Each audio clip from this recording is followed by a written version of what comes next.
सुदेवा। ओम नमो भगवते वासुदेवाय। ओम नमो भगवते वासुदेवाय।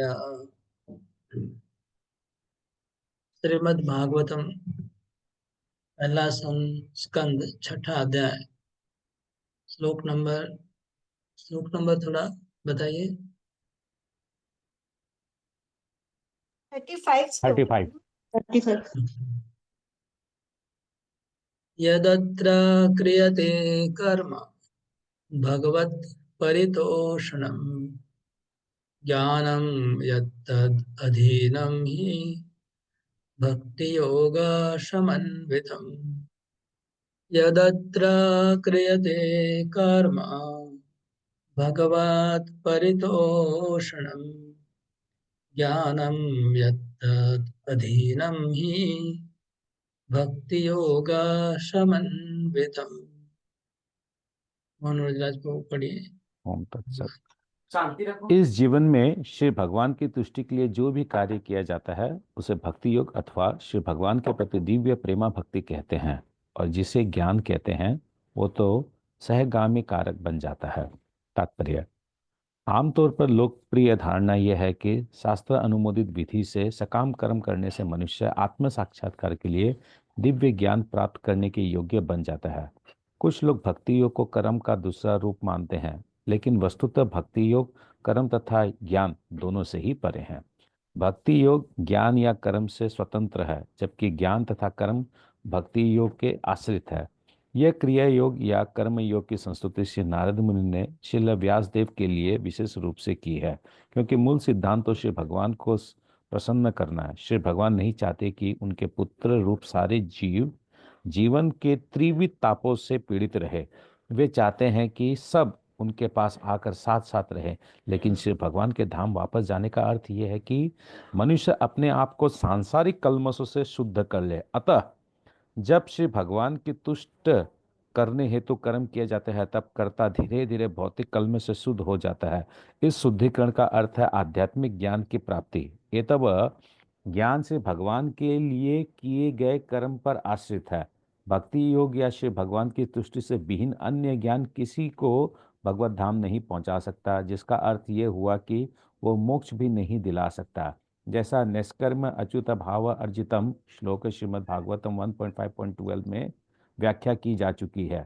इससे निष्कर्ष ये निकलता है कि जो भक्त श्री भगवान की अनन्य सेवा में, विशेष रूप से श्री भगवान की दिव्य महिमा के श्रवण तथा कीर्तन में लगा रहता है, वो भगवत कृपा के साथ आध्यात्मिक ज्ञान प्राप्त कर लेता है, जिसकी पुष्टि श्रीमद् भगवद गीता में की गई है।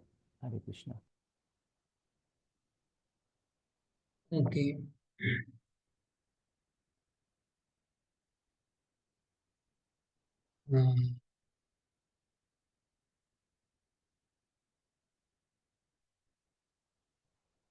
यदत्र क्रियते कर्म भगवत् परितोषणम् ज्ञानं यत्तद् अधीनं हि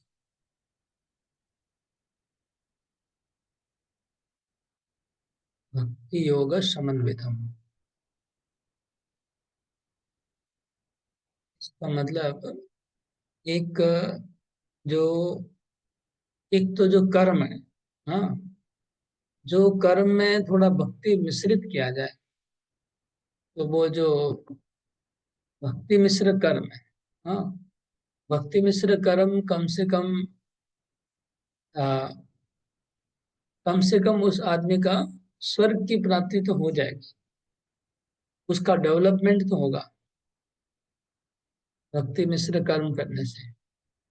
लेकिन अगर भक्ति रहित कर्म किया जाए, उसमें भक्ति बिल्कुल नहीं हो, खाली कर्म किया जाए, तब उसमें तो कहीं कुछ लाभ ही नहीं है।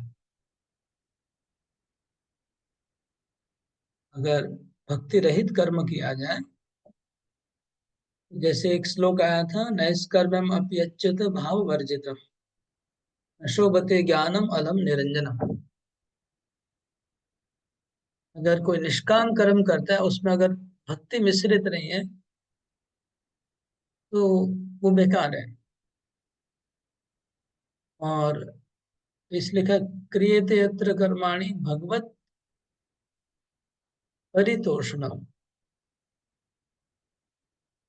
और अगर कर्म मिश्र भक्ति किया जाए तो उससे श्रेष्ठ हो गया है। यहाँ लिखा है आमतौर पर प्रबल सकाम कर्म मनुष्य को आ, आत्मशास्त्र दिव्य ज्ञान प्राप्त करने योग्य बन जाता है। ये लोकप्रिय धारणा है।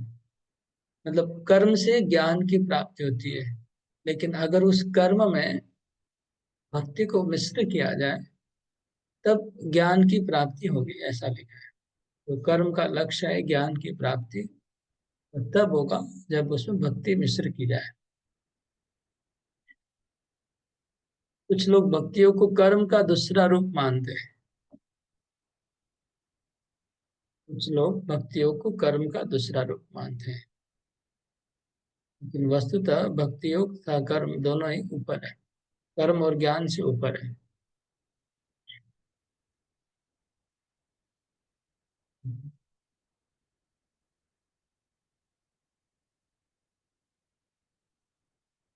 इसका एक्चुअली अगले श्लोक में और अच्छे से वर्णन है। मैं अगला श्लोक पढ़ के फिर बताता हूँ। चक्रवर्ती ठाकुर का कमेंट्री भी इसके ऊपर है।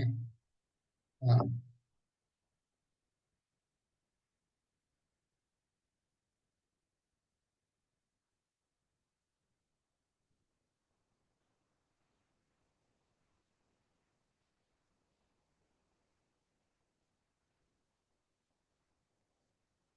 यहाँ पर बोल रहा है कि भक्ति मिश्र बोला जा रहा है कि भक्ति मिश्र कर्म से ज्ञान की प्राप्ति हो जाएगी, अगर भक्ति मिश्र कर्म निष्काम भाव से किया जाए।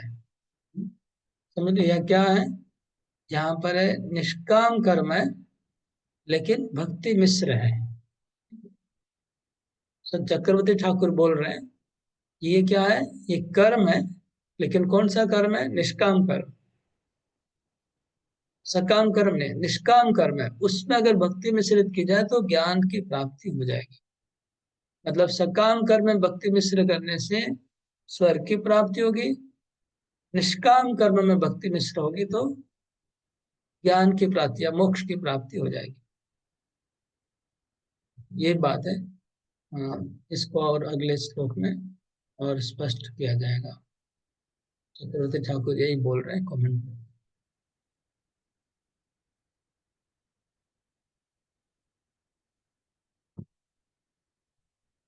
यहाँ जो भगवत परितोषणम लिखा है उसको चक्रवर्ती ठाकुर बोलते हैं निष्काम कर्म।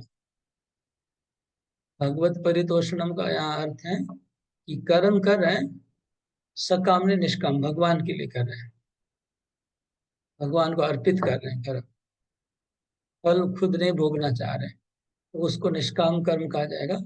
और उससे ज्ञान योग या मोक्ष की प्राप्ति होगी। ईदृशम भक्ति योग समन्वितम। तो भक्ति योग उसमें ऐड करना है। अगर भक्ति रहित है तो फिर उसमें कुछ लाभ नहीं होगा। अगला श्लोक पढ़ता हूँ फिर डिस्कस करेंगे।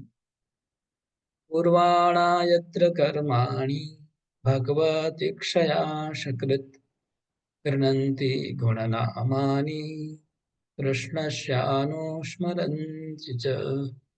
कुर्वाणा यत्र कर्माणि भगवदीक्षया सकृत् गृह्णन्ति गुणनामानि कृष्णस्यानुस्मरन्ति च। अनुवाद पढ़िए। हरे कृष्ण। पूर्ण पुरुषोत्तम भगवान श्री कृष्ण के आदेश अनुसार कर्तव्य निर्वाह करते हुए मनुष्य निरंतर उनके नामों तथा उनके गुणों का स्मरण करता है। श्री भगवान का कुशल भक्त अपने जीवन को इस प्रकार ढाल सकता है कि इस जीवन या अगले जन्म के लिए सभी प्रकार के कर्म करते हुए वो निरंतर श्री भगवान के नाम, यश, गुणों इत्यादियों का स्मरण कर सकता है। श्री भगवान का आदेश श्रीमद् भगवद गीता में स्पष्ट है। मनुष्य को जीवन के समस्त क्षेत्रों में श्री भगवान के लिए ही कर्म करना चाहिए। श्री भगवान को जीवन के प्रत्येक क्षेत्र में स्वामी के रूप में स्थित होना चाहिए। वैदिक अनुष्ठानों के अनुसार इंद्र, ब्रह्मा, सरस्वती तथा गणेश जैसे देवताओं की पूजा तक में प्रत्येक दशा में भगवान श्री विष्णु का प्रतिनिधित्व यज्ञेश्वर अर्थात ऐसे यज्ञों के नियंता के रूप में होना चाहिए। ऐसा विधान है कि विशिष्ट देवता की पूजा विशेष कार्य के लिए की जाए, लेकिन फिर भी भगवान श्री विष्णु की उपस्थिति अनिवार्य रहती है, जिससे कार्य अच्छी प्रकार से संपन्न हो सके।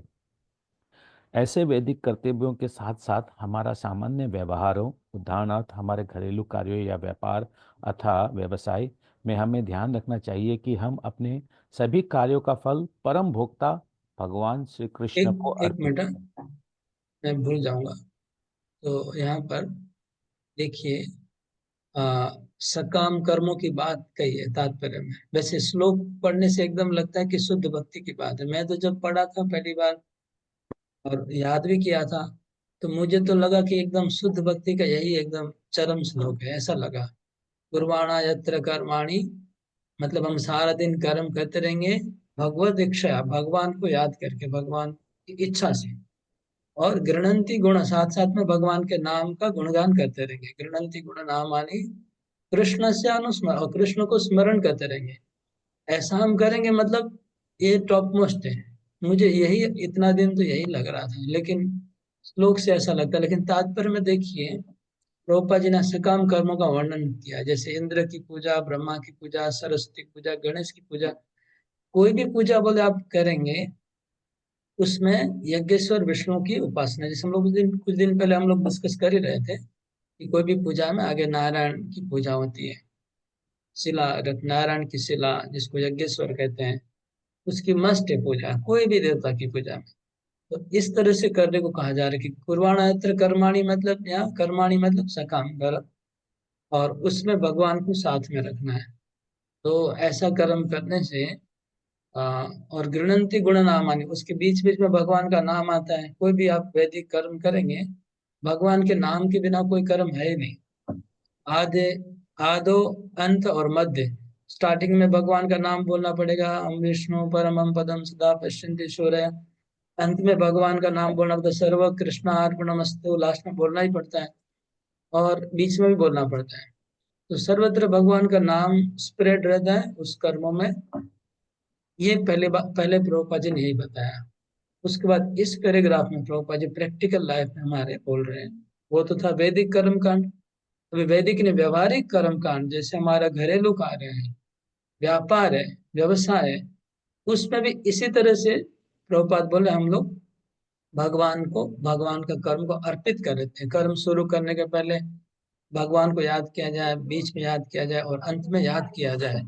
तो इस तरह से अगर हम कर्म को अर्पित करते रहेंगे, तो वो हमारा कर्म जो है वो भक्ति मिश्र कर्म कहलाएगा। और उससे हम धीरे धीरे शुद्ध भक्ति की तरफ आगे बढ़ पाएंगे। ये पॉइंट यहाँ पर आ रहा है। और एक पॉइंट मैं बोलना चाहता हूँ, थोड़ा आगे बढ़ के फिर बोलूंगा। हाँ, continue। अच्छा, किसका मोबाइल से आवाज आ रहा है? आगे पढ़िए प्रभु। हमारी श्रीमद् भगवद गीता में स्वयं श्री भगवान ने ये घोषित किया है कि वही सभी वस्तुओं के परम भोक्ता है, वही प्रत्येक लोक के परम स्वामी है और वही समस्त जीवों के परम मित्र है। अपनी सृष्टि में केवल भगवान श्री कृष्ण ही स्वयं को सबका स्वामी कह सकते हैं, अन्य कोई भी नहीं। शुद्ध भक्त इसे सदैव स्मरण रखता है और ऐसे करते समय वो श्री भगवान के दिव्य नाम, यश तथा गुणों को दोहराता जाता है, जिसका अर्थ यह है कि वो निरंतर श्री भगवान के संपर्क में है। चूंकि श्री भगवान अपने नाम, यश इत्यादि से अभिन्न है, अतः उनके नाम तथा नाम, यश इत्यादि से संबंधित होने के अर्थ उनकी साक्षात संगति करना है। ओके, हमारी एक पॉइंट और। सब लोग ध्यान से सुनेगा, मैं थोड़ा फास्ट बोल रहा हूँ, बहुत सूक्ष्म तत्वों का वर्णन कर रहा हूँ। अगर ध्यान से नहीं सुनेंगे तो पकड़ नहीं पाएंगे। थोड़ा देर पहले मैंने जो बोला, आप लोग पकड़ पाएंगे नहीं। सब लोग अटेंशन रखिए, नहीं तो कुछ समझ में नहीं आएगा। मैं जो समझाना चाह रहा हूँ, मेरा प्रयास भी व्यर्थ हो जाएगा। कुछ लोगों का वीडियो ऑफ है, गोपाल प्रो का।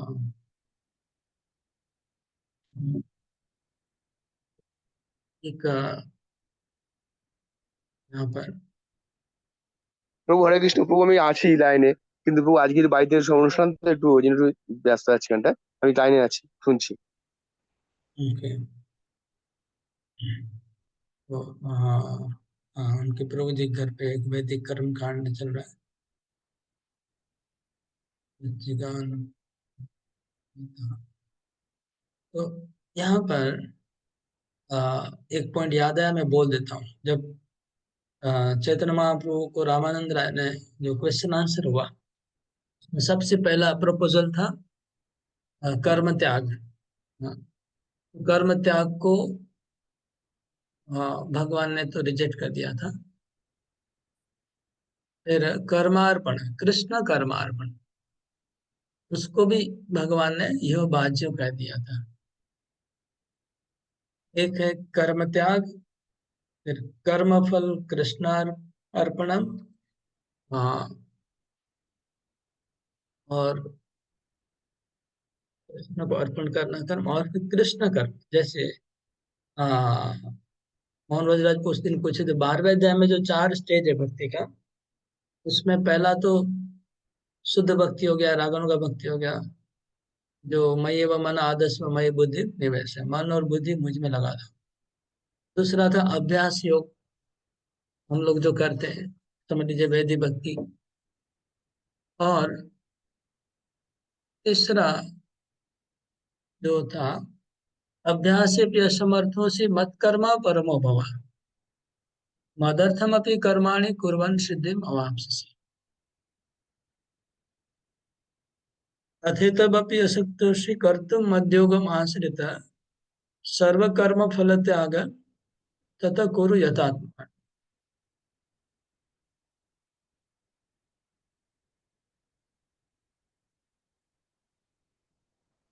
उसमें आ, जो 3 नंबर श्लोक है, उसमें 2 कैटेगरी छुपा हुआ है। एक हो गया मत कर्म, कृष्ण के लिए कर्म करना, और एक कृष्ण को कर्म का फल अर्पण करना। ये दो में स्लाइटली डिफरेंस है। एक कृष्ण के लिए कर्म करना, और एक कर्म फल को कृष्ण में अर्पित करना, दो में थोड़ा सा अंतर है। तो वही इस तात्पर्य में आ रहा है। जैसे हम लोग कुछ भी काम कर रहे हैं, बिजनेस कर रहे हैं, उसके शुरू में और अंत में एक मंत्र से बोल दिया कि हे कृष्णार्पणमस्तु, आज मैंने दिन भर जो भी कार्य किया है प्रभु मैं आपको अर्पित कर रहा हूँ। सुबह हम याद किया है प्रभु मैं जो भी करूंगा आपको अर्पित करूंगा। ये कर्मफल अर्पण है। ये कर्मफल अर्पण, ये भक्ति मिश्र कर्म के लेवल पे आ रहा है, ये वाला पॉइंट।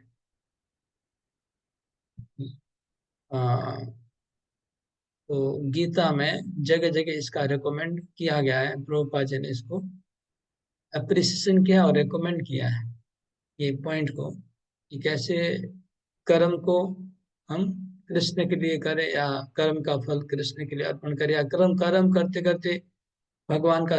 ज्यादातर आचार्य लोग भी आप देखेंगे अपने प्रवचन में ऐसी बात करते हुए मिलते हैं।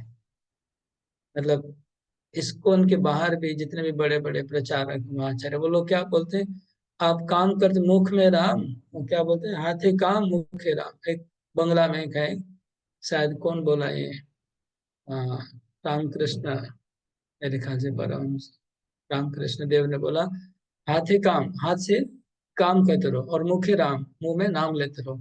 तो जनरली ये वाला ही रिकमेंड करते हैं, क्योंकि संसारी लोग ऐसे में हैं। लेकिन ये सबसे ऊपर में है, हमको ये अभी पता चल रहा है। पढ़िए, आगे पढ़िए,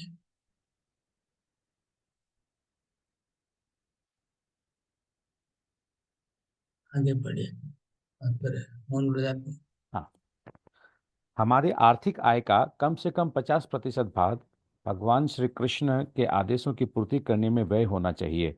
इसके लिए हमें अपनी कमाई के लाभांश का ही उपयोग नहीं करना चाहिए, अपितु अन्य व्यक्तियों को इस भक्ति संप्रदाय का उपदेश भी देना चाहिए, क्योंकि ये भी श्री भगवान का एक आदेश है। श्री भगवान का यह स्पष्ट कथन है कि जो संपूर्ण विश्व में उनके नाम तथा यश के प्रचार प्रसार कार्य में लगा है, वो इन्हें सर्वाधिक प्रिय है। इस भौतिक जगत की वैज्ञानिक खोजों को भी समान रूप से श्री भगवान के आदेशों का पालन करने में लगाया जा सकता है। वह चाहते हैं कि श्रीमद् भगवद गीता के आदेश का प्रचार उनके भक्तों में किया जाए। जिन मनुष्य के पास तपस्या, दान, शिक्षा इत्यादि की कोई पूंजी नहीं है, उनमें चाहे इसका प्रचार न भी हो, ये तब अनिच्छुक मनुष्यों को श्री भगवान के भक्त बनाने हेतु प्रयास होते रहना चाहिए। इसके संबंध में भगवान श्री चैतन्य महाप्रभु ने एक सरल विधि बताई है। उन्होंने कीर्तन, नर्तन तथा प्रसाद वितरण के माध्यम से दिव्य संदेश का उपदेश देने की विधि बताई है। ये तब हमें अपनी आय का आधा भाग ऐसे उद्देश्य के लिए व्यय करना चाहिए। कलह और विरोध के इस युग में यदि समाज के गणमान्य और धनवान व्यक्ति अपनी आय का आधा भाग श्री भगवान की सेवा में लगाने हेतु सहमत हो जाए, जैसा कि श्री चैतन्य महाप्रभु ने सिखाया है, तो निश्चित ही इस उपद्रव भरे नरक जैसे संसार को श्री भगवान का दिव्य धाम बनाया जा सकता है। जहाँ अच्छा कीर्तन, कीर्तन तथा प्रसाद बट रहा हो, वहां जाने से कोई इनकार नहीं करेगा। ऐसे समारोह में सभी सम्मिलित होना चाहते हैं और हर एक को श्री भगवान की दिव्य उपस्थिति का अनुभव होगा। इसी से सेवक को श्री भगवान की संगति का लाभ हो सकता है और इस प्रकार वो आत्म साक्षात्कार के लिए अपने आप को शुद्ध बना सकता है। ऐसे आध्यात्मिक कार्य को सफलतापूर्वक संपन्न करने की एकमात्र शर्त यह है कि ये समस्त कार्य ऐसे शुद्ध भक्त के निर्देश में संपन्न हो जो समस्त भौतिक इच्छाओं, सकाम कर्मों तथा भगवान की प्रकृति के विषय में शुष्क चिंतनों से मुक्त हो। किसी को श्री भगवान की प्रकृति ढूंढने की आवश्यकता नहीं है। श्री भगवान ने स्वयं ही विशेष रूप से श्रीमद् भगवद गीता में तथा सामान्य रूप से अन्य वैदिक साहित्यों में इसका वर्णन किया है। हमें केवल इन्हें यथारूप ग्रहण करके श्री भगवान के आदेशों का पालन करना है। इससे हमें सिद्ध प्राप्त हो सकेगी। किसी को अपनी स्थिति छोड़नी नहीं होगी, विशेषकर विविध कठिनाइयों से इस युग में वो अपनी स्थिति यानी पद में बना रह सकता है। शर्त एक ही है कि उसे श्री भगवान से तदात्कार होने का शुष्क चिंतन त्यागना होगा।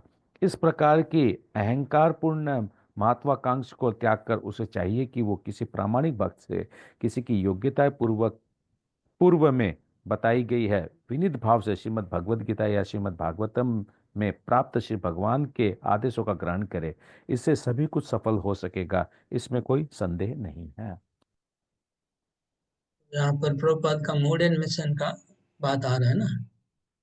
प्रभुपाद जी यहाँ पर बोल रहे हैं कि यदि सारे विश्व में अगर भगवान का नाम प्रचार करना है, हरि नाम का प्रचार करना है सारे विश्व में, हाँ, ज्यादा से ज्यादा लोगों को जोड़ना है, तो उसका उपाय प्रभुपाद जी बता रहे हैं कि सब लोग कीर्तन करना चाहेंगे, नाचना चाहेंगे, अच्छा प्रसाद, तो ऐसे अनुष्ठान को ज्यादा से ज्यादा किया जाए, प्रभुपाद जी बोल रहे हैं। तो इससे बहुत लोग भक्ति से जुड़ेंगे। तो इस ये कार्य करने के लिए जो जो भक्ति मिश्र कर्म कर रहे हैं, उनका बहुत सहयोगिता चाहिए, क्योंकि वो लोग कर्म कर रहे हैं, पैसा कमा रहे हैं और भक्ति कर नहीं पा रहे हैं डायरेक्टली। तो वो लोग वह किसी भी प्रकार से भक्ति कर भी रहे हैं लेकिन साथ में कर्म भी कर रहे हैं। वो लोग अपना आय का इसमें कहीं ना कहीं तो दान करते हैं लोग, तो इसमें अगर खर्चा करेंगे अपने पैसे, तो इससे उनका भी कल्याण होगा और समाज का भी कल्याण हो जाएगा। ये अच्छा मैचिंग होगा। अगर कुछ लोग प्रचार में उतर जाए और कुछ लोग अपना पैसा लगा दें, और साइंटिस्ट लोग अपना साइंस का डिस्कवरी भी लगा दें, सब कुछ लोग अपना बुद्धि देंगे, कुछ अपना तन मन धन, बुद्धि से और पैसे से सब लोग अगर सहायता शुरू करने दें, ये विश्व में प्रचार बहुत जोर से हो सकता है। हाँ, ये प्रभुपाद जी हम बोल रहे हैं, स्पेशली प्रसाद वितरण और कीर्तन का प्रोग्राम इसको बढ़ाने को बोल रहे हैं।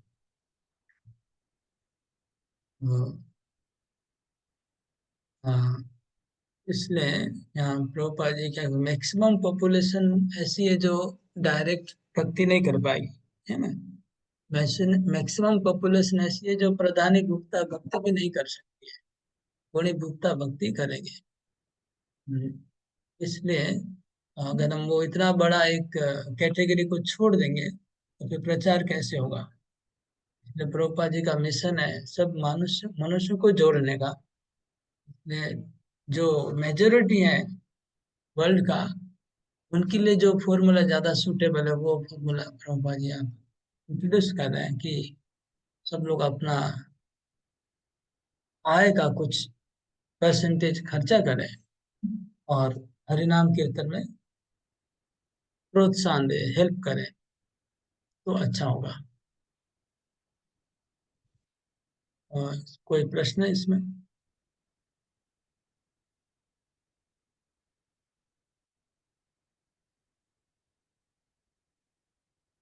प्रभु जी, एक प्रश्न था। आपने जो वो चैतन्य महाप्रभु और उस जो जो टॉपिक को आप बताना चाहते थे उसके साथ मतलब एक कहाँ मतलब ये चीज को लिंक नहीं कर पाया है। राय रामानंद का जो संदर्भ जो था। ओके, उसमें समझ नहीं पाया क्या बोला मैं। हाँ नहीं, वो चीज समझ में आया कि उसमें आपने पहला बोला वो कर्म को जो है वो बाह्य है, वो बेकार है। फिर इसका दूसरा जो आप बोले वो भी बाह्य है। तो ये जो श्लोक है इसको सेकंड वाला में लेना है कि थर्ड वाला में लेना है, किस में लेना है? उनके जो बीच में जो संवाद हुआ उसमें किस में कौन सा में लेना है? हाँ, चैतन्य महाप्रभु के संवाद में है। एक मिनट में देख।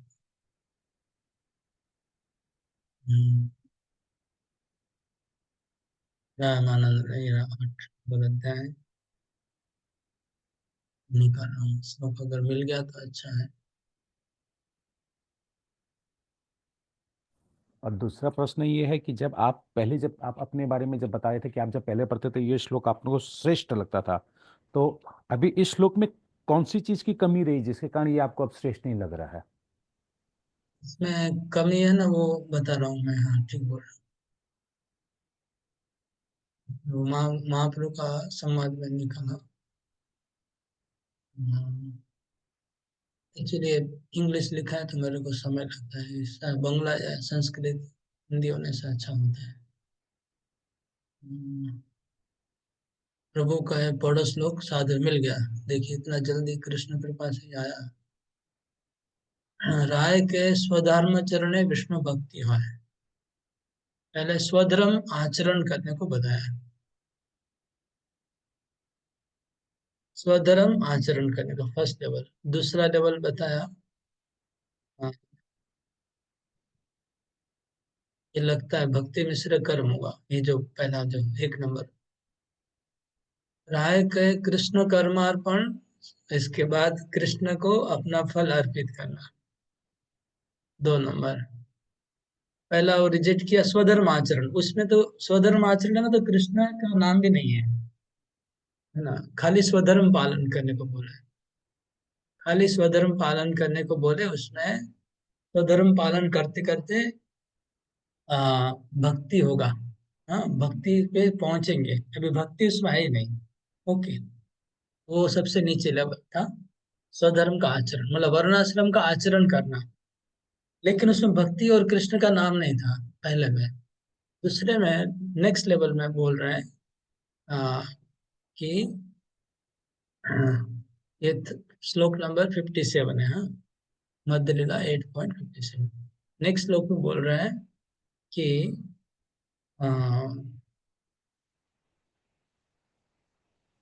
नेक्स्ट श्लोक में बोल रहे हैं कृष्ण कर्मार्पण सर्वसाध्य है।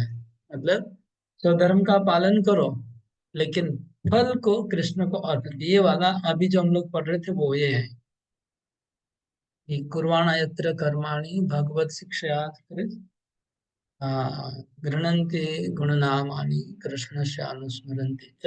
एक मिनट देख लेता हूँ फिर से। इह बाह्य भी रिजेक्ट किया। इसमें यद करोषि यद अस्नासि यद जोषदासि यद तत्कुरुषम मदर्पणम, सब मेरे को अर्पित करो। ये जो प्रभुपाद ने यही कोट किया है इसमें तात्पर्य में, कि जो भी हम कर रहे हैं, दान करते हैं या तपस्या करते हैं, जो भी करते हैं उसको भगवान से जोड़ना चाहिए। यही ये लेवल है, इसमें यो बाया था। इसके बाद नेक्स्ट प्रपोजल था सर्व धर्म त्याग। ठीक है, मतलब कर्म त्याग था, इसके बाद का लेवल है कर्म त्याग। तो कर्म त्याग, इसको भी नेचुरली रिजेक्ट करेंगे महाप्रभु। नेक्स्ट बोलते हैं, हाँ, आज्ञायवान गुणान दोषान मया अधिष्ठानति सुखान धर्मान संत्यज्य सर्वान माम भजेत सच्च सत्तमा सर्वधर्मान परित्यज्य मामेकं शरणं व्रज तां सर्वपापे मोक्षयिष्यामि सच्च। तो महाप्रभु ये है बाह्य, ये भी बाह्य है, इसको भी बाह्य कह दिया। फिर ज्ञान मिश्रा भक्ति, इसके बाद आया ज्ञान मिश्रा भक्ति साध्य सार ब्रह्मभूत प्रसन्नात्मा। ज्ञान मिश्रा भक्ति, इसको भी रिजेक्ट कर दिया। वो कौन सा श्लोक है? ब्रह्मभूत प्रसन्नात्मा न शुचि न कांक्षति सम सर्वेषु भूतेषु मद भक्तिम लभते पराम, इसको रिजेक्ट किया। फिर आया ज्ञान शून्य भक्ति, इसको यहाँ हो आएगा अभी, यहाँ हो है, ठीक है। तो महाप्रभु डायरेक्ट इस लेवल से, लेकिन प्रभुपाद जी कृपालु है, इससे बहुत नीचे चौथे पांचवी सीढ़ी पे नीचे उतर गए। महाप्रभु जिस सीढ़ी पे यहाँ होए कहा, उसकी चौथी सीढ़ी पे नीचे उतर के प्रभुपाद जी बोल रहे हैं विचार करने को, सेवा करने को। समझ में आया क्या?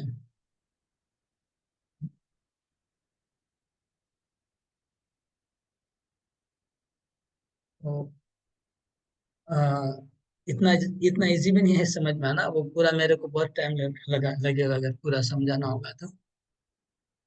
लेकिन आपका जो प्रश्न है कि पहले मेरे को ये शुद्ध भक्ति लग रहा था, अभी क्या प्रॉब्लम है, वो मैं बताता हूँ। अभी क्या प्रॉब्लम है बताता हूँ। इसमें जो लिखा गया है कि कुर्वाणा यत्र कर्माणि, मतलब अपना कर्म करते रहो, ठीक है, लेकिन भगवान को याद करते रहो, ये बात लिखा है दिन भर। प्रॉब्लम ये है कि अगर आदमी बिजनेस करता रहता है, वह कोई पॉलिटिशियन है और पॉलिटिक्स करता रहता है, समझ लीजिए, उसमें बहुत सारी जटिलता है। बिजनेस करने में या फिर पॉलिटिक्स, जो भी काम कोई आदमी करता है तो उस काम में बहुत सारे प्रॉब्लम्स हैं। तो अगर आपको बिना प्रॉब्लम का भी ऑप्शन हो, तो क्यों हम प्रॉब्लम को उठाएंगे जिसमें कोई भगवान से कनेक्शन ही नहीं है? क्या आपको बिजनेस करने से क्या पूरी दुनिया को कृष्ण प्रेम मिल जाएगा क्या? नहीं, कृष्ण प्रेम के लिए बिजनेस की जरूरत नहीं है, खाली घर चलाने के लिए चाहिए बिजनेस। तो कोई भी नौकरी करते हैं, आप बिजनेस करते हैं, कुछ भी करते हैं, तो उसमें बहुत सारी जटिलता है, बहुत सारा problem. If you have option from the before hand, then why should you enter into those complexity of life? ये है। हाँ, जिसके पास ऑप्शन नहीं है, मजबूरी है, तो वो बात दूसरा है। तो मजबूरी का नाम ये भक्ति, मजबूरी वाला भक्ति हो गया। फ्रीडम भक्ति नहीं है, स्वतंत्रता से नहीं करे आप, स्वेच्छा से नहीं करे। तो इसलिए हाँ, मेरे को अभी ऐसा विचार आया कि हमारे भक्तों जो हाँ, यहाँ पर जो प्रपोजल दिया जा रहा है, वो ऐसा है कि सबको, पृथ्वी के सब लोग इसको स्वीकार कर पाएंगे, लेकिन जरूर और एक ऑप्शन होना चाहिए जहां पर कोई व्यक्ति शुद्ध भक्ति भी करने का एक प्लेटफॉर्म होना चाहिए, ये मेरे को लगा, जिसमें कृष्ण की सेवा के सिवा दूसरा कुछ करने की जरूरत नहीं। अगर आप किया तो अलग है, लेकिन जरूरत नहीं पड़नी चाहिए। आप क्योंकि भगवान तो बोल रहे हैं योगक्षेम वहां में।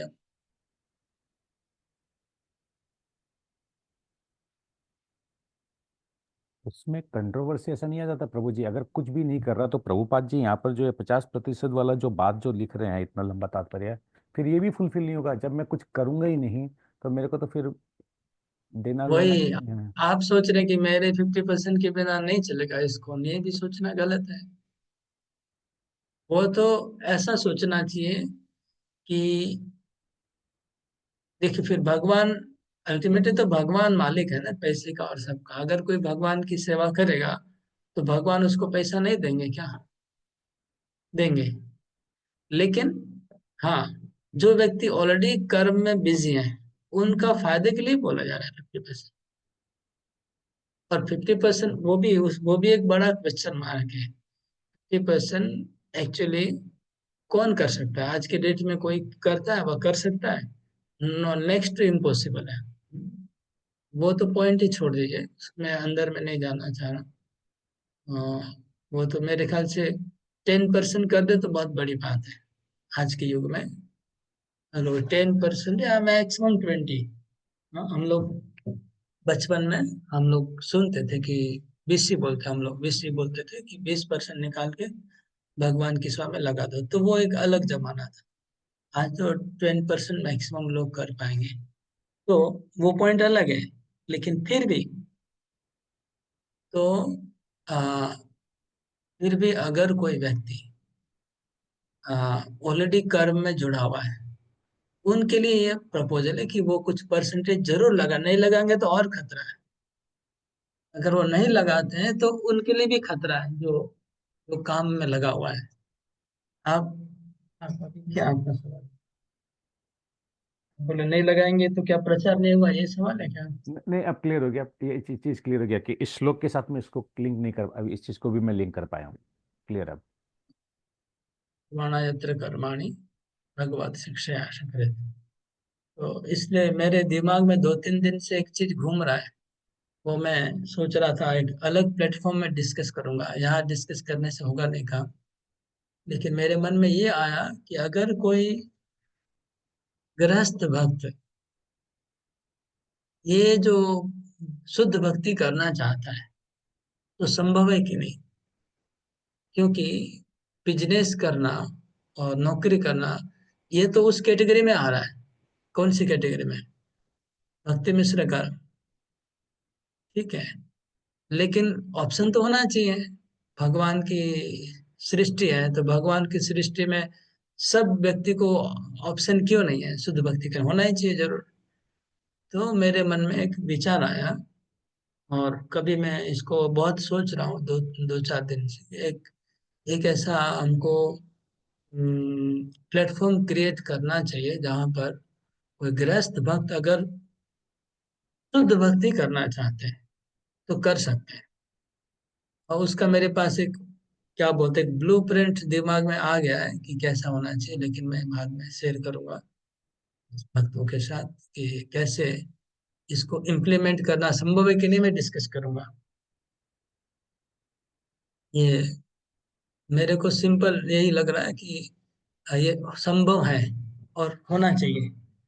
लेकिन रजोगुण तमोगुण होगा तो डिफिकल्ट है। सत्वगुण पे आना जरूरी है एक्चुअली। हाँ, ये शुद्ध भक्ति करने के लिए मिनिमम सत्वगुण। हाँ, सात्विक अगर जीवन है, सात्विक लाइफस्टाइल है, तो वो शुद्ध भक्ति कर सकते हैं मिलके। तो इसका मैं सोच रहा हूँ एक बाद में आप लोग को बताऊंगा क्या मैं सोचा हूँ कैसे। क्योंकि अभी अभी तो क्लास चल रहा है, डिस्कस क्लास को कंप्लीट करें और फिर और भी कुछ डिवोटी रहेंगे तो फिर डिस्कस करना इजी होगा। ओके, अगला श्लोक। एक मॉडल हमको दिमाग में आया कि ये मॉडल को हमें इम्प्लीमेंट करना चाहिए। अभी जो हम लोग के पास मॉडल है, वो दो एक्सट्रीम मॉडल है, वो दोनों काम नहीं कर रहा है। एक हो गया फुल टाइम डिवोटी का मॉडल है हमारे पास, जिसमें सब कुछ छोड़ के कोई मंदिर में आ जाए तो शुद्ध भक्ति करना। दूसरा है कि आप संसार में फंसे रहो और भक्ति वृक्ष का क्लास सप्ताह में एक दिन करते रहो, बाकी 24 घंटा संसार की माया में डूबे रहो। तो दोनों मॉडल एक ठीक नहीं है। बीच का मॉडल मेरे दिमाग में आ रहा है जो मैं शेयर करूंगा। तो ये बहुत इंपॉर्टेंट टॉपिक है, क्योंकि हम सब इसी दूसरे वाले पाथ पे ही चल रहे हैं एक तरह से देखा जाए तो, है ना? तो ये तो बहुत दिन ज्यादा भर इम्पोर्टेंट दिन टॉपिक भर है। हाँ, संसारी काम करना पड़ता है, संसार 2-4 घंटा सुबह भाग, हाँ यही होता है। तो ये इतना और कुछ इम्पोर्टेंट टॉपिक। कुछ पैसा डोनेशन मंदिर को दे दो, फिर मंदिर वाले लोग जैसे करना है करते रहे। ये सिस्टम अभी चल रहा है। ऊपर कोई बीच वाला कोई सिस्टम नहीं, जहाँ पर अभी मंदिर में तो मैक्सिमम 10-15 लोग रहेंगे। वो लोग भी बिल्कुल। शुद्ध भक्ति फिर कहाँ कर पाते, वो लोग भी फिर उनको भी इसी में डुबा रहा है, कलेक्शन करना है, ये करना है, वो करना है, मिक्स में उनका भी मिक्स हो जाता है भक्ति से। तो इसलिए मैंने सोचा हूँ, देखते हैं। हम्म, तो बहुत साल के बाद एक, मतलब मेरा दिमाग में बहुत साल का प्रश्न था, लेकिन एक आइडिया आ रहा है कृष्ण कृपा से, अगर आगे होगा तो नेक्स्ट श्लोक। ओम नमो भगवते तुभ्यं वासुदेवाय धीमहि प्रद्युम्नाय अनिरुद्धाय नमः शंकर्षणाय च।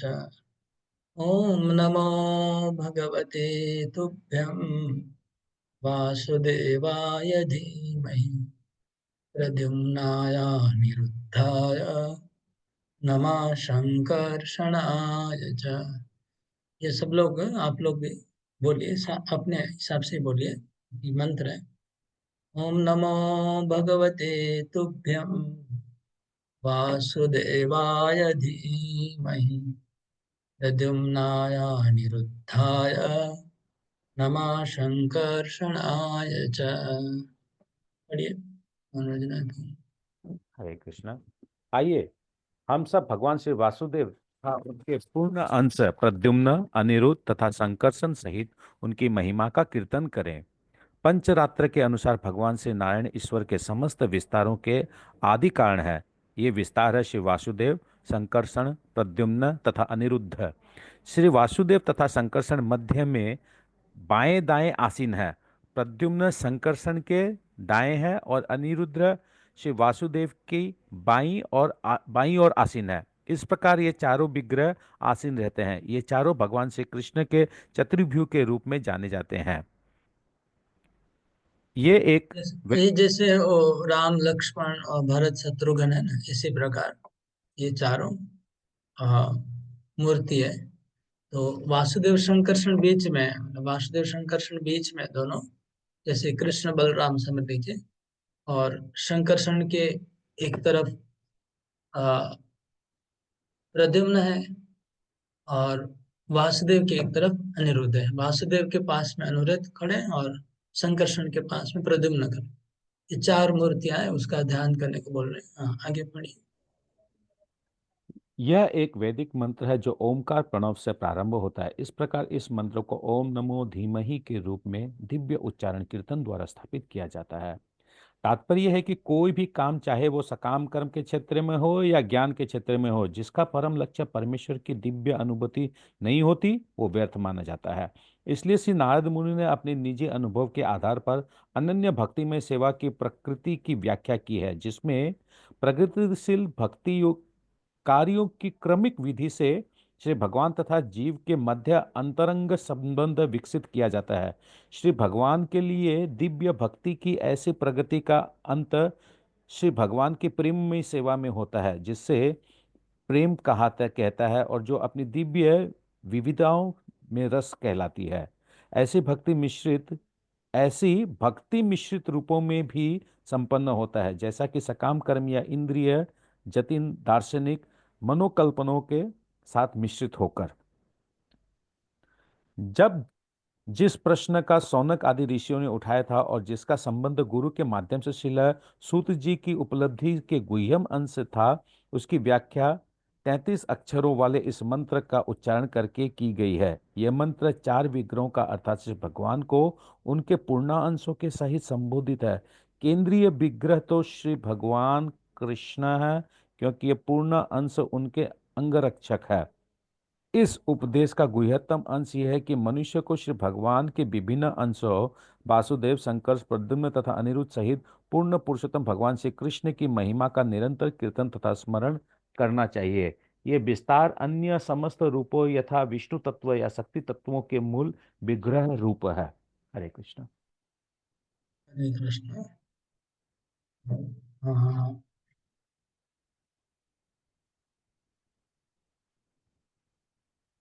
मैं थोड़ा चक्रवर्ती ठाकुर का कमेंट्री पढ़ रहा हूँ, क्योंकि ये ऐसे सब मिस्टेक नहीं हो जाए कहीं पर, जटिल है ना। एवं भक्ति मिश्रेण कर्मण ज्ञान।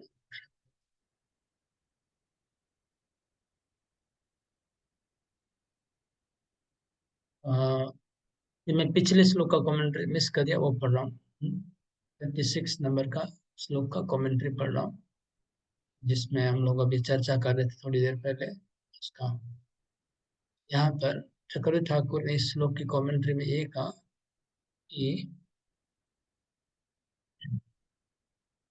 इस तरह से अगर भक्ति मिश्र कर्म करते रहेंगे तो भक्ति मिश्र ज्ञान उत्पन्न होगा, ये बात बोल रहे हैं, ठीक है ना। भक्ति मिश्र कर्म करते करते भक्ति मिश्र ज्ञान की प्राप्ति होगी, ये बात पहले श्लोक में लिखा था। ज्ञानम यत्तद् अधीनम ही, ये बात पिछले श्लोक में था 35 में। इदानीं भक्ति मिश्र निष्काम कर्मवता तादृश भक्त संग भाग्येन, इस श्लोक में ओके, श्लोक नंबर 35 और 36। 35 था यदत्र क्रियते कर्म भगवत परितोषणम ज्ञानम यत्तदधिनम भक्ति योगशम। 35 था अ, भक्ति मिश्र कर्म, उसको करने से ज्ञानम यत्तद अधीनम ही, ज्ञान प्राप्त हो जाएगा, मतलब भक्ति मिश्र ज्ञान प्राप्त हो जाएगा, यहाँ तक लिखा था। 36 में बोल रहे हैं इस तरह से भक्ति मिश्र कर्म करते करते क्या होगा। इदानीं भक्ति मिश्र निष्काम कर्म, इसमें बोल रहे हैं 36 नंबर में भक्ति मिश्र निष्काम कर्म की बात है। तो निष्काम कर्म में भक्ति मिश्र की जा रही है, तो क्या होगा। तादृश भक्त संग भाग्य, उनका भक्तों का संग होगा। हाँ, उससे क्या होगा, उनका भक्तों का संग होगा। ये ये जो ये जो क्या बोलते हैं, ये एक हुक है, वह एक लिंक है जो प्रभुपाद जी ने तात्पर्य में इसको एक्सप्लोर किया। ये लिंक क्या है, ये प्रभुपाद जी ने इसी को पूरा तात्पर्य एक्सप्लोर किया है कि भक्त संग भाग्य न भगवत शिक्षा। ओके, एक मिनट। भक्त केशांचित कर्म मिश्रा भक्तिर अपि भवेद, ऐसे कर्म मिश्रा भक्ति भी हो जाएगी। ये एक यहाँ पर लूप है, लूप होल है। क्या है, जैसे कोई आ, मैं थोड़ा और इजी लैंग्वेज में बता रहा हूँ। समझ लीजिए लोग कोई डोनेशन दे रहे हैं, अपना कर्म करके डोनेशन दे रहे हैं प्रचार करने में, प्रभुपाद जी जो ने रिकमेंड किया, उससे क्या होगा, उनका भक्तों का संग होगा, जो प्रचारक के साथ उनका भक्तों का संग होगा। तो भक्तों का संग होने से भक्त लोग उनको प्रचार करेंगे और वो कर्म मिश्रा भक्ति में भक्ति मिश्र कर्म कर्म मिश्रा भक्ति में बदल जाएगा। जब भक्तों का संग होगा तब वो कर्म मिश्रा भक्ति करने लग जाएंगे। ये है, उनकी कर्म मिश्रा भक्ति शुरू हो जाएगी जब भी कोई भक्तों का संग करेगा। तो हम लोग जो अभी कर रहे हैं, हमारे भक्त, आप लोग जिस अभी जो भक्ति कर रहे हैं वो भक्ति मिश्र कर्म नहीं है, वो कर्म मिश्रा भक्ति है और ज्ञान मिश्रा भक्ति है। ठीक है, हम लोग अभी जो कर रहे हैं प्रैक्टिस वो है कर्म मिश्रा भक्ति। आगे मैं और पढ़ता हूँ, क्लियर हो जाएगा। ठीक है। कदाचित कर्मिश्र भक्तिरपि भवेत् इत्याह कुर्वाणा यत्र भक्ति मिश्र कर्मणि स्थिता अकस्मात् भक्त संग भाग्येन। हाँ, भक्ति मिश्र कर्म करने वाले लोग, हाँ, अकस्मात, अकस्मात होगा मतलब अचानक उनको भक्त संग का भाग्य होगा। तो भगवत शिक्षा, भगवत शिक्षा का मतलब होगा भगवान की इच्छा से, और भगवान की इच्छा से भक्त संग भाग्य न भगवत शिक्षया कर्माणि कुर्वाणा, भक्तों के संग का भाग्य उदय होगा और उससे भगवान की इच्छा से कर्म करवाना कुर्वाणा करते करते संत केचित कृष्ण से, उसमें से कोई कोई कृष्ण से गुणनमानि गृणंती स्मरंती च, इसमें से कुछ लोग भगवान के गुण नाम कीर्तन और स्मरण करेंगे। च कीर्तन स्मरणादि आत्मिकाम भक्ति कुर्वन्ति, तो इसलिए उनका भगवान का कीर्तन रूपी भक्ति उनकी चालू हो जाएगी। भगवत शिक्षा चेयम, ये भगवत शिक्षा क्या है? भगवत शिक्षा क्या है? यत् करोषि यद् अश्नासि यद् जोषि ददासि यत् यत् तपस्वी कौन्तेय तत्कुरुषु मदर्पणम्। ये भगवान की शिक्षा है। भगवान ने शिक्षा दी है कि जो भी कुछ तुम करते हो मेरे लिए करो। इसको ध्यान में रखते हुए सब कुछ भगवान के लिए करते रहेंगे। शिक्षा चास्य भक्ति प्रकरण पठितत्वात् न कर्मी विषयतया व्याख्या युक्ता। इति शिक्षायां चास्य भक्ति प्रकरण पठितत्वात्, ये जो यद यद करोषि यदश्नासी जो श्लोक है वो भक्ति योग के अध्याय में आ रहा है, इसलिए इसको ऑर्डिनरी नहीं मानना चाहिए, ऐसे बोल रहे हैं चक्रधर ठाकुर। मतलब वो ऑर्डिनरी नहीं है। न कर्म विषयतया व्याख्या युक्ता, कर्मिणो ही कर्म वैफल्य अभावार्थम वैदिकमेव कर्मार्पयन्ति। भक्तासु भगवत स्वामिकत्वेनैव आत्मानं जानन्तं स्वकर्तव्यं वैदिकं लौकिकं दैहिकं कर्म स्व प्रमुखवर्त्यमानं प्रति अंत सर्वमेव तस्मिन् समर्पयन्ति इति महान भेद। महान भेद, वो महान भेद क्या है? मतलब जमीन आसमान का अंतर है किसमें? कि भक्ति मिश्र कर्म में और कम कर्म मिश्रा भक्ति में जमीन आसमान का भेद है। तो वो क्या है? भक्ति मिश्र कर्म में बोलते हैं कि खाली जो वैदिक कर्म कांड है, जैसे पूजा है, यज्ञ है, होम है, उसी को भगवान से जोड़ा जाता है भक्ति मिश्र कर्म में। और कर्म मिश्रा भक्ति में क्या करते हैं? जो भक्त लोग है, ऑलरेडी डिवोटी है, जिन्होंने ऑलरेडी दीक्षा ले लिया है, अपना जीवन भगवान को समर्पित किया है, वो लोग कर्म मिश्रा भक्ति करते हैं। तो उनको क्या करना पड़ता है? बोलते खाली वैदिक नहीं, वैदिक लौकिक और दैहिक समस्त कर्म। वैदिक कर्म जैसे कर्म कांड तो भगवान को अर्पण करेंगे, लेकिन लौकिक कर्म अपना दुकान बिजनेस बिजनेस वो भी भगवान से जोड़ देते हैं। और दैहिक नहाना खाना पीना सोना वो भी भगवान से जोड़ देते हैं। तो ये जो समस्त एक्टिविटी है, इसमें जमीन आसमान का अंतर है। मतलब ये इसको भक्ति मिश्र कर्म में नहीं डालना चाहिए, इसको कर्म मिश्र भक्ति में ही आना चाहिए। एवमेव तत्र रामानुजाचार्य चरणे भी व्याख्यातम, रामानुजाचार्य ने भी इसी प्रकार व्याख्या की है। अत्र कुर्वाणा इति वर्तमान निर्देशात् भक्तिं कुर्वन्ति व्याख्यात क्रियाया मुख्यत्वा चेयम कर्मयोग सहिता भक्ति रीत्यतो भक्ति रसा कर्म मिश्रतया ज्ञेया। तो ये कर्म मिश्रा भक्ति है, ठीक है, 100% कंफर्म हो गया। ये श्लोक कर्म मिश्रा भक्ति का है, पिछले का श्लोक, पीछे वाला श्लोक था भक्ति मिश्रा कर्म। कर्म मिश्रा भक्त्या साध्या ज्ञान मिश्रा तया च साध्या मुक्ति सहिता भगवत रति शांत भगवान नामनी आत्मा। अच्छा, बहुत कंक्लूजन दिया है। जिनको ये जो मैं बोल रहा हूँ सबके लिए नहीं है, अगर किसी को जानने की इच्छा है तो उनके लिए बोल रहा हूँ। सबके दिमाग में नहीं उतरेगा, लेकिन जो जानना चाहते हैं वो समझ लीजिए, क्योंकि पढ़ रहे तो एक साथ पढ़ ही लेता हूँ पूरा। तो लिखा है कि इस तरह से कर्म मिश्रा भक्ति करते करते ज्ञान मिश्रा भक्ति साध्य होगा। कर्म मिश्रा भक्ति का साध्य ज्ञान मिश्रा भक्ति। ज्ञान मिश्रा भक्ति होने के बाद मुक्ति सहिता भगवत रति होगा। भगवत रति होगी मतलब भाव भक्ति होगी, लेकिन मुक्ति का उसमें साथ में मुक्ति का भी अटैचमेंट है। मुक्ति के साथ मुक्ति भी चाहिए और भगवत रति होगा। कौन सा? शांत रति होगा, मतलब शांत रस की प्राप्ति होगी, जिसमें मुक्ति का भी वासना है, ठीक है, मुक्ति का भी इच्छा है। तो इसमें क्या होगा? कौन सी भक्ति? भक्ति नाम ने आत्मा रामश्च मुनया वो इत्यादि गया। इसमें जो आत्मा राम मुनि निर्ग्रंथा क्रमे कुर्वन्ति अहितु किम भक्ति में इत्तम भूत गुणहरि, जो आगे हम पढ़ेंगे, वो वो भक्ति की अब बात हो रही है। ठीक है, तो मैंने जस्ट चक्रवर्ती ठाकुर का व्याख्या एज इट इज सुना दिया।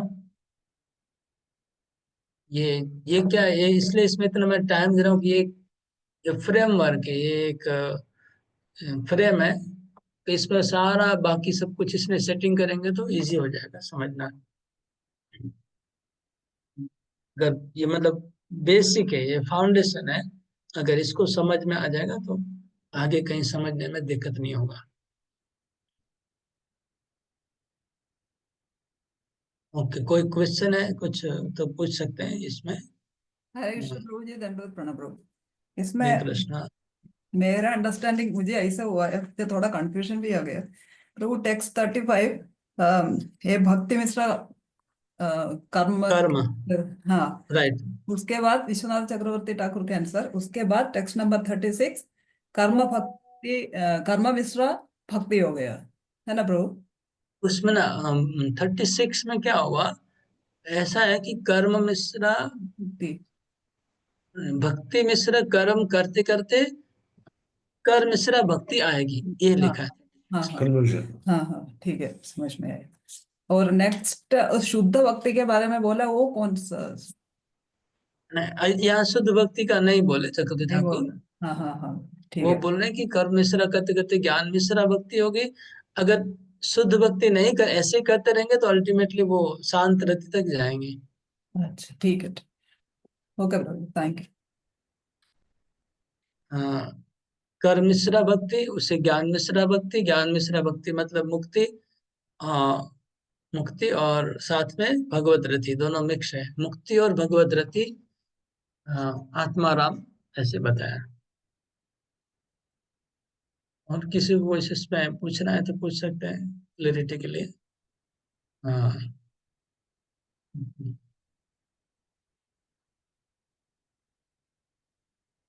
ये जो मंत्र का हम लोग अभी उच्चारण किए 37 नंबर श्लोक में, ये मंत्र मतलब नारद मुनि को उनके गुरुदेव ने दिया, ऐसा लग रहा है हमको। आगे आएगा शायद। ये मंत्र नारद मुनि को उनके गुरुदेव ने दिया था, जिसको ध्यान करके उनको भगवान की प्राप्ति हुई। हरे कृष्णा मनोज प्रभु राज। जी। हाँ, हरे कृष्ण।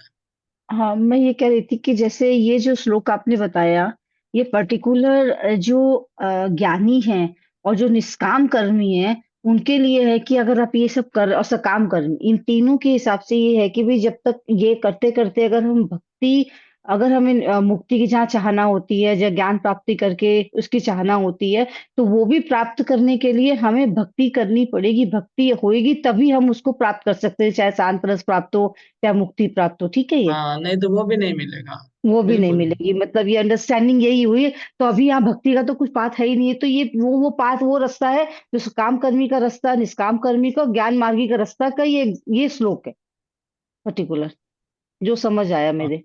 अगर अगर कर्मी और इसलिए ये बोल रहे हैं ना कि नारद मुनि बोल रहे हैं कि मैक्सिमम लोग कर्म में लगे हुए हैं, तो हम्म उनको जो आगे एग्जांपल है ना दूध और दही का, हम्म। कि 99% लोग कर्म में लगे हुए, 95%, तो उनको इसलिए दूध और दही का उदाहरण दिया। दूध से अगर कोई बीमारी हो गई तो दही खाने से ठीक हो जाएगा। तो हम्म, क्योंकि मैक्सिमम लोग कर्म में लगे हुए, तो उन कर्म से कैसे भक्ति में लाया जाए, इसलिए वही प्रोसेस यहाँ दिया जा रहा है। हम्म। पहले उनको भक्ति मिश्र कर्म करो, उनको बोलेंगे नहीं तो आपको कर्म का फल भी नहीं मिलेगा।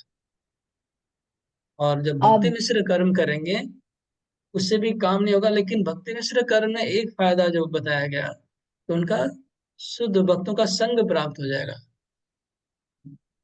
भक्ति मिश्र कर्म करते करते अगर उनका भक्तों का संग हो गया तो फिर कर्म मिश्रा भक्ति चालू हो जाएगी। चल, ठीक है। हाँ, 37 का। हाँ, मोहन वजराज को आपका क्वेश्चन। क्वेश्चन नहीं था प्रभु जी, एक ठो ऐसे आप कुछ एक ठो विचार बोलना था प्रभु जी। दो तीन दिन पहले मैं अपने ये जो सड़े गोस्वामी जो है उनका कुछ सुन रहा था, तो समझ में आया था कि सड़े गोस्वामी, रूपा गोस्वामी, सनातन गोस्वामी बीच में है, और जो जिससे सीनियर होता है वो लेफ्ट में रहता है, मतलब जो जूनियर रहता है वो लेफ्ट राइट साइड में रहता है। हम इतना साल तक सोच रहा था कि ये प्रद्युम्न, संकर्षण और वासुदेव अनिरुद्ध है, ये ऐसे क्यों है। तो आज ये आपके मेहरबानी से क्लियर हो गया कि क्यों इस टाइप से है ये पढ़ने का सिस्टम। उस श्लोक में ना, नमो हाँ, नमो यस यस भगवते यस, तुभ्यं पूरा क्लियर हो गया इससे। अ, वासुदेवाय धीमहि प्रद्युम्नाय अनिरुद्धाय नमः संकर्षणाय च। ये श्लोक है। और हम लोग जब बोलते हैं तो चार, वासुदेव, संकर्षण, प्रद्युम्न, अनिरुद्ध, ऐसे बोलते हैं जनरली। हाँ, हम लोग बोलते वैसे, किंतु श्लोक के अनुसार आज ये पूरा क्लियर हो गया कि एक पढ़ने का सिस्टम इसका कौन सा होना। हाँ, वासुदेव और संकर्षण दोनों बीच में है। और दोनों की साइड में एक एक मूर्ति है। एक की तरफ अनिरुद्ध है, एक की तरफ प्रद्युम्न है। जैसे राम, लक्ष्मण, भरत, शत्रुघ्न, इनका कैसा होता है? वो अ, सेम, रा, राइट राम लेफ्ट की, लेफ्ट लेफ्ट, है राइट। ना, राम को बीच में देकर वो लेफ्ट में इधर वो दिए हुए। राम के साइड में कौन होता है और लक्ष्मण के साइड में कौन होता है? हाँ, भरत और शत्रुघ्न। हम तो सुने थे भरत और शत्रुघ्न का जोड़ी है, अलग दो जोड़ी, इनका दो जोड़ी अलग है। राम लक्ष्मण का एक जोड़ी और भरत शत्रुघ्न का एक जोड़ी, ऐसा हम सुना था। हो सकता है अलग अलग फॉर्मेशन होता है भगवान की लीला में, लेकिन यहाँ ऐसा फॉर्मेशन है। तो इस श्लोक का भी कमेंट्री चक्रवर्ती ठाकुर का मैं थोड़ा बता रहा हूँ। ये जो अभी श्लोक पढ़ा ना, उसका पढ़ के बताता हूँ क्या लिखा है। तदेव भक्ति रहिता नाम, मतलब भक्ति रहित ज्ञान कर्म की निंदा की गई पहले। कौन सा? नैष्कर्म्यम वाले श्लोक में, नैष्कर्म अपनी अच्युत भाव वर्जितम। उसके बाद त्यक्त्वा स्वधर्मम, उस श्लोक में क्या बताया कि अगर कोई कर्म त्याग करके भक्ति करेगा, हाँ, इत्यादि श्लोक त्रया परमोपादय शुद्धाम निर्गुणा भक्ति स्तुत्वा। तो त्यक्त्वा स्वधर्म वाले श्लोक में निर्गुण भक्ति, शुद्ध भक्ति का वर्णन हुआ। तो त्यक्त्वा स्वधर्म कितना नंबर श्लोक है? 17। ना, एक मिनट है। हाँ, हाँ, 17 नंबर, ठीक है ना। हाँ, पहले कंडेम किया गया नैष्कर्म्य वाले श्लोक में ज्ञान और कर्म को। और 17 नंबर श्लोक में 18, 19, ये 3 नंबर श्लोक में निर्गुण भक्ति की उपासना, प्रशंसा की गई। उसके बाद अभी बोल रहे हैं, उक्त्वा अहम इत्यादि श्लोक का षट कहना, तस्य एव भक्तिर आविर्भाव प्रकारम प्रेम पर्यंत। पूरा इस अध्याय का ओवरव्यू दे रहे हैं चक्रवर्ती ठाकुर। इसके बाद 6 श्लोक में वो निर्गुण भक्ति, शुद्ध भक्ति कैसे प्राप्त होती है उसका स्टेज बताया गया, जो हम लोग डिस्कस किए। श्रद्धा से लेके प्रेम तक जो नारद मुनि कैसे आगे बढ़े, वो बताया गया। इसके बाद अधिकार विशेष है। अभी जो लोग डायरेक्ट शुद्ध भक्ति में अधिकारी नहीं है, उनके लिए फिर चालू हुआ पुनर्उपादेयम भक्ति मिश्रम ज्ञानम। और ततो अधिकाम, तो भक्ति मिश्र ज्ञान और भक्ति मिश्र कर्म का वर्णन हुआ। अभी उनके लिए जो लोग डायरेक्ट शुद्ध भक्ति करने की योग्यता नहीं है। उसके बाद कर्म मिश्राम भक्ति च उक्त्वा, उसके बाद कर्म मिश्रा भक्ति का वर्णन आया। इदानीम, इसके बाद ये श्लोक क्यों आया? क्योंकि पहले अध्याय में उन्होंने प्रश्न पूछा था, ब्रूयु स्निग्धस्य शिष्येषु गुरुवं गुरु अप्युता, कि आपके गुरुदेव ने आपको जो अत्यंत गोपनीय कुछ बताया वो हमको बताइए। वो एक प्रश्न था कि आपके गुरुदेव ने आपको गुह्यतम कोई गोपनीय वस्तु आपको शिष्य को देते हैं, वो क्या दिया है हमको बताइए। तो उसके उत्तर में ये गुरुदेव प्राप्तम स्वमंत्रम, गुरुदेव ने उनको जो मंत्र दिया था, नारद मुनि को, उस बालक को जो मंत्र दिया था, तद तम उपदिदिक्षु तत्र, श्री गुरुभ्य प्राप्तम स्वमंत्रमपि।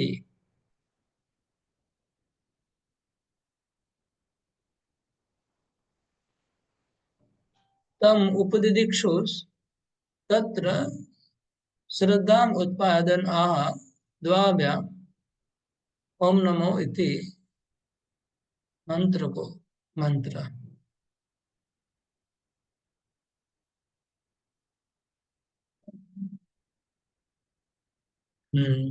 ये बोल रहे हैं चक्रवर्ती ठाकुर कि जो सौनक आदि ऋषि ने सुत गोस्वामी को बोला था कि आप अपने गुरु से क्या गोपनीय बात सीखे हमको बताइए। तो सुत गोस्वामी उनको वो अपने गुरु का मंत्र बोलने के पहले उनके अंदर मंत्र के प्रति श्रद्धा जन्माने के लिए ये दो मंत्र का बोल रहे हैं। ऐसे बोल रहे हैं, उनके प्रति श्रद्धा जन्माने के लिए दो मंत्र का 33 अक्षर का मंत्र, चतुर्व्यूहात्मक मंत्र बोल रहे हैं। और संकर्षणादि क्रम विपर्यण निर्देश, ये क्रम विपर्य क्यों हुआ है उसका चक्रवर्ती ठाकुर ने उत्तर दिया, जो आप ऑलरेडी आप लोग पढ़ चुके हैं। हाँ, क्रम आगे पीछे क्यों है। वासुदेव अनुरुद्धाय नमः संकर्षणा, संकर्षण का नाम लास्ट में क्यों है, इसको दो कारण बताया। एक तो श्री कृष्ण से चतुर्व्यक्तम बोधयति तत्र पुत्र पौत्रत्वेन प्रद्युम्न अनिरुद्धयोः स्तन निकट पाठात्। वासुदेव के बाद प्रद्युम्न और अनिरुद्ध का नाम क्यों आया, उसका पहला कारण बताया कि वह प्रद्युम्न कृष्ण वासुदेव का पुत्र है और प्रद्युम्न का पुत्र अनिरुद्ध है, इसलिए एक साइड में बाप और बेटा को और दादू और नाती को एक साथ दे दिया था। ये पहला रीजन है, क्योंकि ये नाती है अनिरुद्ध और उनके पिताजी प्रद्युम्न है और उनके दादाजी कृष्ण है वासुदेव। तो दादाजी को और पुत्र को और पौत्र को एक साथ रखा और लास्ट में संकर्षण उनके भाई को उधर रखा। इसलिए पहला कारण बताया चक्रवर्ती ठाकुर ने कि क्रम आगे पीछे क्यों हुआ है। यद्वा दूसरा कारण बताया प्रद्युम्न अनिरुद्ध संकर्षण नाम क्रमेण सृष्टि स्थिति संहार कारणत्वात्। दूसरा कारण है कि प्रद्युम्न को सृष्टि का कारण बताया गया, अनिरुद्ध को मेंटेनेंस स्थिति और संकर्षण को संहार, क्रिएशन मेंटेनेंस एंड डिस्ट्रक्शन, इसलिए तीनों को 3 लाइन बताया। धमो नमो धीमहि नमस्कारम दया मनुष्यात्मनम कुरुते। ये था चक्रवर्ती ठाकुर का आइडिया क्यों इस सीक्वेंस में मंत्र को दिया गया। और जो प्रभुपाद जी ने बताया वो भी ठीक है, वो शायद जीव गोस्वामी का आइडिया होगा, वो हमने पढ़ा नहीं, तो दोबारा पढ़ना पड़ेगा। हो गया बहुत देरी, अभी ऑफ कर रहा हूँ।